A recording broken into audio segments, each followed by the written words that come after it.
He barked for ginger ale like it was a summons, not a request. First-class passengers barely looked up, but Simone caught every twitch of entitlement from the corner of her eye. She steadied the drink tray with one hand and her pride with the other, offering the man a napkin he didn't deserve. In 30 minutes, he'd be screaming into an air marshal's flashlight, right before realizing who she really was. Subscribe if you believe respect should fly first class. And drop your city in the comments. Let us know where you're watching from. The Boeing 737 buzzed under her feet like it already sensed the tension on board. Simone Harris had been in the skies for nearly a decade, long enough to recognize a powder keg disguised as a platinum-tier traveler. He had the blazer, the Bluetooth headset, and the barely concealed disdain for everyone he thought beneath him. But Simone? She had 27,000 feet of altitude left to teach him what grace under pressure really meant. She moved through the aisle with the kind of precision that didn't just come from training, it came from legacy. Her mother flew before her, one of the first black women hired by the airline in the 80s. Simone wore her wings now, polished silver-clipped near her collarbone just above her heart. She never forgot who she flew for, even when passengers tried to clip those wings with words. As she passed row 2, a young girl whispered, "You look like a superhero." Simone smiled, quietly touching the seat back for balance as the plane rolled back from the gate. From the jump seat, she could already feel the storm brewing, not outside, but inside. The man in 3A was glaring at her again, tapping his phone, typing furiously. She didn't flinch, because Simone knew something he didn't. This entire flight was being recorded. For training, yes, but also for moments just like this. Moments when truth flies first, and arrogance goes down hard. The seatbelt sign blinked off, but the tension stayed buckled in. Simone moved through the narrow aisle like she always did, graceful, focused, carrying more than just a tray. She passed row after row of passengers, business travelers lost in spreadsheets, college kids watching action flicks, and retirees with neck pillows and crossword puzzles. But 3A was different. He watched her like she owed him something, his eyes sharp, judgmental, and unblinking. As she leaned over to collect a trash cup from 2D, she heard it under his breath. These people get bold once they get uniforms. Her hand paused midair. She turned her head slightly, just enough to register the smirk curling across his lips. But she didn't speak. Not yet. She continued down the row, knuckles tightening around the trash bag, but her shoulders never slumped. Not here. Not in the air. A nearby passenger, an older black woman in 5C, gave her a knowing look. Simone met her eyes for only a moment, then nodded softly before pushing the cart forward. She had been trained to de-escalate. She had lived through much worse, but something in her gut told her today was different.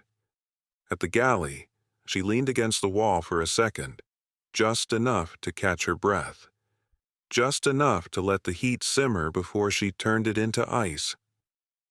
"Simone," her co-worker Lena whispered, "I saw what he said. Want me to take the front cabin for a bit?" Simone shook her head gently. "Nah, I've got it. Just keep the coffee warm." Lena hesitated. "You sure?" "Yeah," Simone replied, voice steady. "He doesn't know who he's flying with." Because above 20,000 feet, turbulence isn't always in the air. Sometimes it's sitting in 3A, about to meet some very unexpected weather. Back at row 3, the air had shifted. The man in 3A tapped the call button for the third time in 5 minutes. When Simone arrived, his face was already twisted with performative irritation. "Finally," he said. I need sparkling water, cold, not room temperature. You know what that means, right? Simone held her composure. Of course, sir. I'll bring that right away. He snorted. Good. I hate when people in your position act like they're doing me a favor. As she turned to walk away, his voice chased her down the aisle. Might be time you people learn who pays your salary. The words struck harder than the turbulence they were flying through. A few passengers looked up. Some furrowed brows. Some shifted uncomfortably. But no one said a word. Simone returned minutes later, the cold can already beating with condensation. She placed it gently on his tray. No lime? He asked sharply. I wasn't told to bring lime. He shook his head, leaning in close. You're just another diversity hire, aren't you? This is why planes don't run right anymore. Simone's chest rose once, then stilled. The passenger in 4C cleared his throat. Sir, that's enough. But 3A wasn't done. Mind your business. Unless you want to join the list of people who can't follow basic instructions. Simone gave a small, almost imperceptible smile. One that said, I've seen this before. I've survived worse, and I'm not shrinking. She turned to 4C. Thank you, sir. I've got this. As she pushed her cart down the aisle again, murmurs began to rise. But Simone wasn't just serving drinks anymore. She was collecting data, mental notes, silent witnesses, all adding up. Because what he didn't know is that karma was taxiing down the runway. 30 minutes into the flight, Simone stood at the galley near the rear, reviewing her logbook. The aircraft cruised smoothly above the clouds, but below that calm, her thoughts spun like a storm system. She scribbled quietly, 3A-hostile. Verbal aggression, racially charged comments, no escalation, yet. She had done this before. Not just the logging, but the compartmentalizing. How to take the heat, absorb it, and still offer coffee with a smile. But this wasn't just professionalism. This was survival. Behind her, the lavatory door clicked open. A little girl, no older than 6, emerged, eyes wide with wonder. She looked up at Simone, then whispered, Are you the pilot? Simone laughed softly. Not quite, but close enough. The girl beamed, then scampered off to her seat. It was a small moment, but it was enough to remind Simone why she did this. Then her radio buzzed. A soft click and the captain's voice came through. Simone, can you come up front for a moment? On my way, she answered. As she passed row 3 again, 3A had his headphones off. He gave her a glare that tried to cut. Simone didn't even flinch. At the cockpit, the captain stood partially turned. We've received a complaint, he said quietly. Passenger 3A claims you're being rude and unaccommodating. Wants to file a formal grievance. Simone blinked once. Did he mention what I did? No specifics, the co-pilot interjected. Just that he doesn't feel safe with you in charge of the cabin. Simone folded her arms calmly. Did he feel unsafe before or after calling me a diversity hire? The cockpit fell silent. The captain shifted awkwardly. Look, we'll document it and submit a review. You've flown with us for years. Your record is spotless. Simone nodded. I'm not worried about his review. I'm worried about what happens when people like him think they can keep getting away with this. Behind her, the door to first class clicked, and a voice, unmistakably his, cut through. There she is. Complaining about me now, huh? He had followed her. The flight attendant at the jump seat stood up instantly, but Simone held up a hand. She turned to 3A, her voice steady. "You're violating federal aviation rules by approaching the cockpit, sir. Return to your seat now." But he didn't move. Not until the captain rose and stepped between them. "Sir, sit down. That's an order." Only then did 3A retreat, muttering curses under his breath.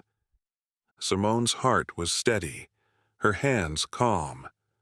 But her eyes had just made a decision, and the story was about to take off for real. The plane jolted gently as it cut through another cloud layer, but inside the cabin the atmosphere had shifted. The tension hung tighter than the seatbelts. Simone moved down the aisle slowly, hands steady, heart not so much. She could still feel the sting of that passenger's shove in her shoulder, a casual violence that reeked of entitlement. He was already back in his seat, chatting and laughing as if nothing happened, while nearby passengers kept their heads low. In row 12, a young woman looked like she wanted to say something, but didn't. In row 14, a man cleared his throat as Simone passed, but said nothing. No one did. Until a voice cracked through the silence behind her. "Don't let him get away with that," a passenger muttered under his breath, barely loud enough for her to hear. Simone paused, turned slightly, but the man had already gone quiet again. She continued walking. Her supervisor stood near the galley, arms folded, lips pursed. When Simone approached, he looked at her with tired eyes. "You okay?" he asked. "I'm fine," she said. "You sure you want to escalate this?" Simone's voice didn't waver. "He put hands on me." He sighed. "Just be careful. We don't want to lose control of the cabin." Simone looked at him. Really looked. That was his way of saying, "I won't back you up unless it gets worse." Her breath caught in her throat. The pain wasn't physical. It was the quiet betrayal. She nodded anyway. Back at her jump seat, her hands rested in her lap, unmoving. She stared out over the rows of seats and thought of her mother, tall and strong, even when nobody believed her. Her mother had once stood at a PTA meeting and called out a principal for excluding black kids from the advanced placement track. They laughed at her mother then, too. But her mother didn't back down. A whisper echoed in Simone's mind now. Her mother's voice. "Silence isn't always safe. Say what they won't expect." That memory coiled in her chest like armor. The passenger's silence wasn't permission. It was fear. She wouldn't let that stop her. She walked toward the cockpit galley and filled out the formal FAA incident report. She described the passenger, detailed the aggression, and made it official. She turned it into the first officer. At first it was dismissed, filed and forgotten. But not by everyone. One crew member, quiet, almost unnoticed, took the file and slipped it into the captain's hands. "She's right," he whispered. Simone didn't see that happen. But she felt something change. Because now, the shift had begun. The engines hummed like a lullaby beneath the chaos brewing in Simone's chest. She stood near the beverage cart, forcing herself to focus, pouring ginger ale, offering peanuts, smiling with practiced ease, but her eyes kept drifting back to seat 14C. The man who'd shoved her sat reclined, legs sprawled, smirking like nothing could touch him, like he'd won. When she handed a ginger ale to a woman across the aisle, the passenger in 14C leaned forward and muttered just loud enough, "Careful with that tray, sweetheart. Wouldn't want you to trip again." Simone's hand twitched. She didn't flinch. She didn't snap. Instead, she said with eerie calm, "Wouldn't want you to assault someone again, either." His smirk vanished. But it wasn't just him listening. The woman in 13D looked up from her Kindle. The flight marshal, a man in plain clothes sitting in 8A, watched with sudden interest. The air had shifted again. Simone moved on, her spine straight as the fuselage. She headed to the forward galley, where an older white flight attendant named Brenda stood, arms crossed. "He did it, didn't he?" Brenda asked. Simone didn't speak. Brenda nodded. "I've been doing this job 26 years. I've seen that look before. Listen, sugar, I know you're strong, but don't carry this alone. There's more people watching than you think." Simone swallowed. It wasn't just about being believed. It was about being backed. And slowly, quietly, a few people were stepping forward. In the cockpit, the first officer glanced at the form Simone had handed in earlier. He tapped the paper thoughtfully and leaned toward the captain. "You might want to see this." Back in the cabin, Simone made her way to the back row. A teenage girl in a hoodie pulled out one earbud and whispered, "You handled that like a boss." Simone smiled. It wasn't much, but it was something. Then the captain's voice came over the speaker. "Ladies and gentlemen, due to unforeseen circumstances, we may need to make a brief stop before our final destination. Please remain seated unless otherwise directed." The words sounded routine, but the glance from the flight marshal wasn't. He stood up, slowly, and made his way toward the back of the plane, stopping just short of row 14. Simone watched him go, heart thudding louder than the turbines. Justice didn't always fly first class. Sometimes it started in the jump seat. The seatbelt light pinged back on as the plane began its subtle descent. Not for landing, at least not yet, but for something else. The tension in the cabin thickened as eyes began to dart. Whispers spread like turbulence, and the man in 14C finally shifted in his seat. Simone stood near the lavatories, pretending to count cups. The flight marshal returned from his quiet walkthrough, stopped just beside her, and said low, "He's done this before. FAA has a report on him from 2 years ago. Same airline, different route, same pattern." Simone's breath caught. Why is he still flying? The marshal's jaw tightened. Money, connections, but not today. In the cabin, a young mother tried to quiet her baby, but even the infant seemed to sense something was off. Simone knelt beside the toddler in row 22 to hand her a coloring book. As she stood back up, a hand brushed her elbow, gently this time. It was the passenger in 15A, a black grandfather with a Vietnam veteran cap and tired but steady eyes. "You stood your ground?" he said. "That's not small." Simone gave him the smallest of nods. Back near the galley, Brenda whispered, "The crew chat's lighting up. Gate security's already waiting in Minneapolis." "Good," Simone said. "I just don't want him walking off like nothing happened." Brenda looked her straight in the eye. He won't. And still, the man in 14C lounged, oblivious or arrogant. Maybe both. He flagged Simone down again. "You forgot my drink." Simone didn't budge. "You'll get it when it's safe to move. Per FAA regulation." "You're scared of me now?" he taunted. "No," she said, locking eyes with him. "I'm disappointed in the system that taught you I wouldn't fight back." He blinked. Then came a voice from behind him, sharp and unexpected. "Is there a problem here?" It was the teenage girl from earlier. Hoodie still up, eyes locked on the man. Her voice carried across rows like a courtroom echo.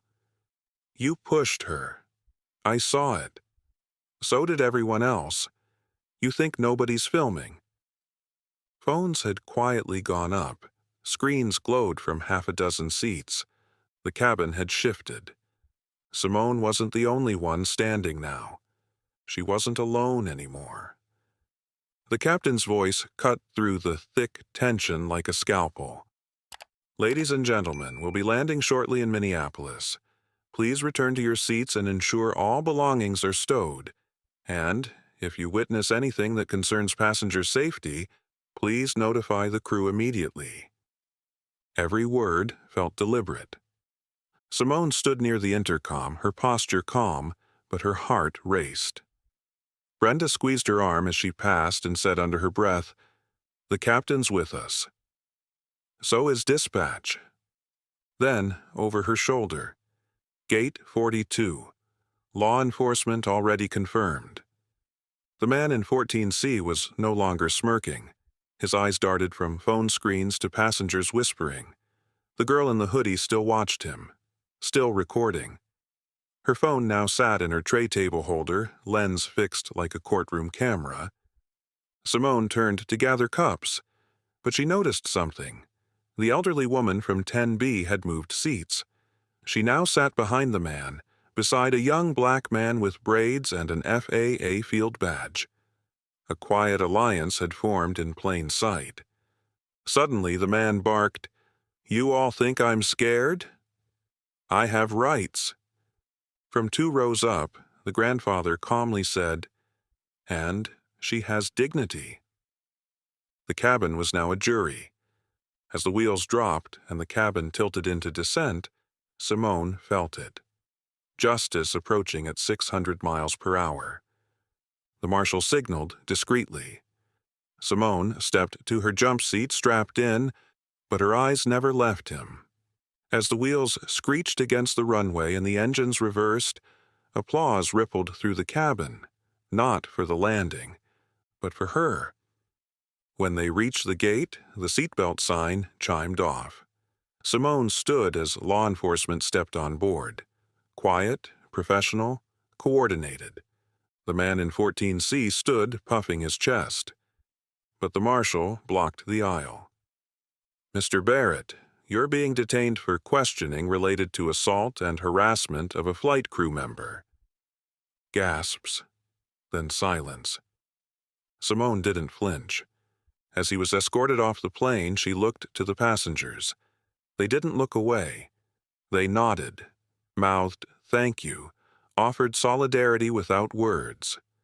Simone returned to her post by the door, and as the last passenger exited, the young girl paused and said, "Miss, my mom's a nurse. She says the calmest people in the room are usually the strongest." Simone smiled. "Your mom's right." The girl held out a tiny sticker, gold with a small pair of wings. "For you." Simone took it, pressed it to her badge, and stood a little taller as the next boarding group began to enter. She had survived the storm. Now she was ready to fly again. The video didn't just go viral. It ignited. By the time Simone's flight touched down in Dallas, she was already trending. Not as a hero, not yet. Just a blurry figure in navy and gold, frozen mid-deflection as a white passenger lunged at her on Flight 343. The caption read, "Black flight attendant assaulted mid-air and kept her cool." Airport police waited near the terminal jet bridge. Simone exited last, escorted quietly by a supervisor. Around her, travelers stared, some with curiosity, a few with recognition. A mother clutching a baby nodded slightly, lips tight. News vans crowded the terminal curb before she could reach the employee shuttle. Cameras swiveled. Questions were shouted. But no answers came. Simone was ushered into a side door by airline security and told to keep quiet for now. Inside a beige conference room, an HR rep offered her water she didn't drink and asked how she was feeling without making eye contact. "I'm fine," Simone said softly. Her voice had never sounded less true. That night, back in her hotel room, she watched herself on TV for the first time. The screen showed 3 slow-motion loops, the passenger rising, swinging, and her ducking. Each time, the newscaster said the same thing. Experts say she acted with remarkable restraint. Simone didn't feel heroic. She felt violated, exposed, and, strangely, watched. Then came the call. Her mother's voice crackled through the speaker. "Baby, I'm proud of you. I saw the news. You okay?" Simone exhaled shakily. "I didn't mean for this to happen, Mama." Her mother replied, steady as always. "Sometimes storms don't ask for your permission, but they come all the same." Simone stared at the reflection in the hotel mirror. Her uniform hung over a chair, blood cleaned, but the bruise on her arm just beginning to bloom. And somewhere out there, her attacker was still free. But not for long. The airline's first statement came at 6:42 a.m. It was vague, corporate, and hollow. "We are aware of the in-flight incident and are conducting an internal investigation. We do not condone violence of any kind. Our thoughts are with the crew member involved." No name, no apology, just enough to make it seem like they were in control. Simone sat on the edge of the hotel bed, scrolling through tweets, some supportive, some cruel. One read, "Bet she provoked him. Always two sides." She threw her phone down. Her knuckles still ached from where she'd caught herself during the shove. Not enough to bruise, but enough to remember. At exactly 7:05 a.m., her airline ID was suspended.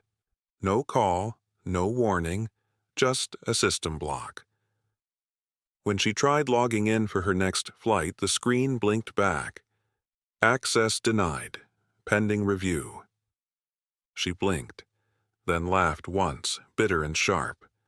They grounded her, while he walked free. Across town, the passenger's attorney was already spinning a narrative.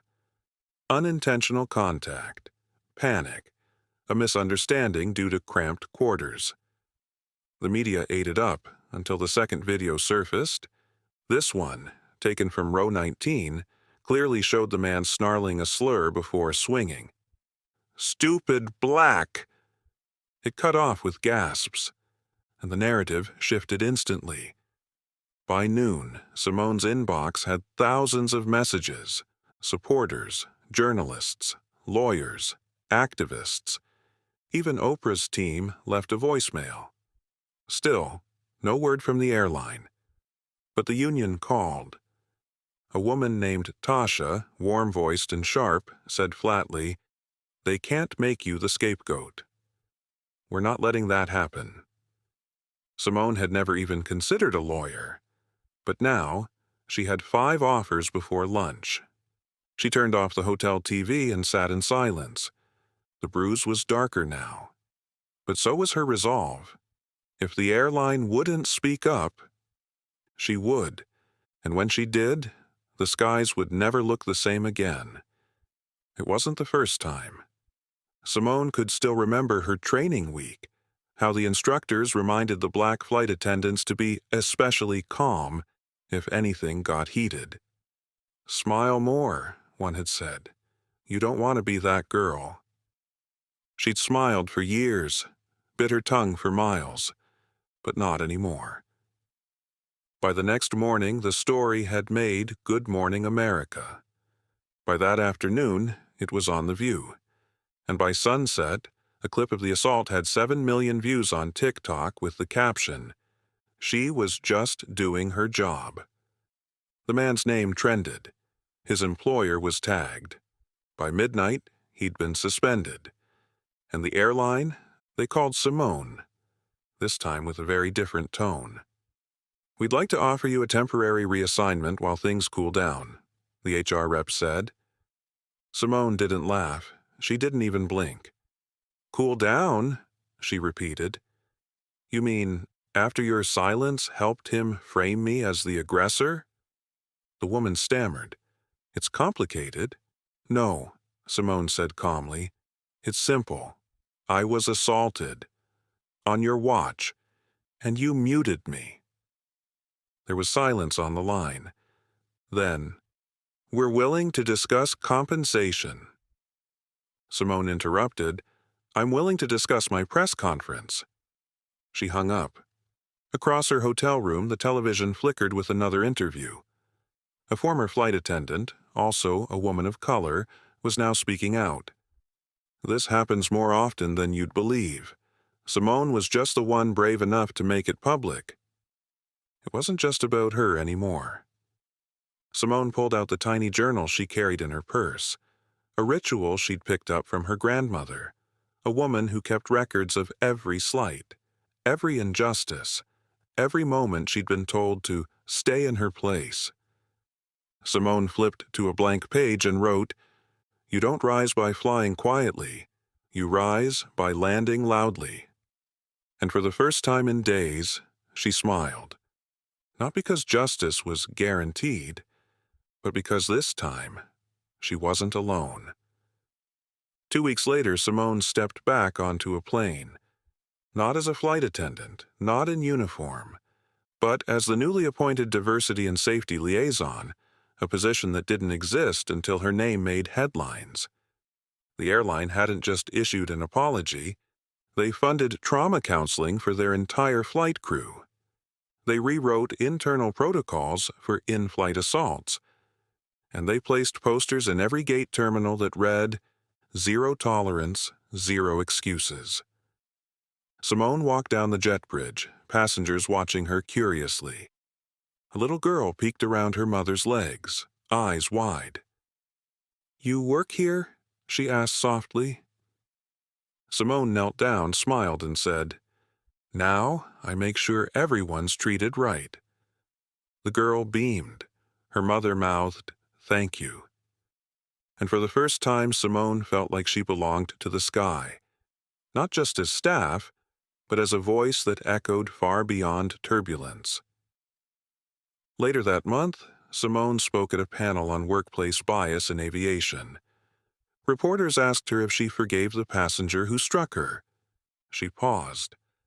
"I don't need to forgive someone who never acknowledged the harm," she said, "but I'll tell you what I do forgive, myself, for staying silent for so long." The room went still. Then applause rose like lift under wings, because some people land in history without ever needing a runway. Subscribe to Overlook'd for more true stories of dignity, defiance, and quiet power. Comment below where you're watching from. Your story might be next.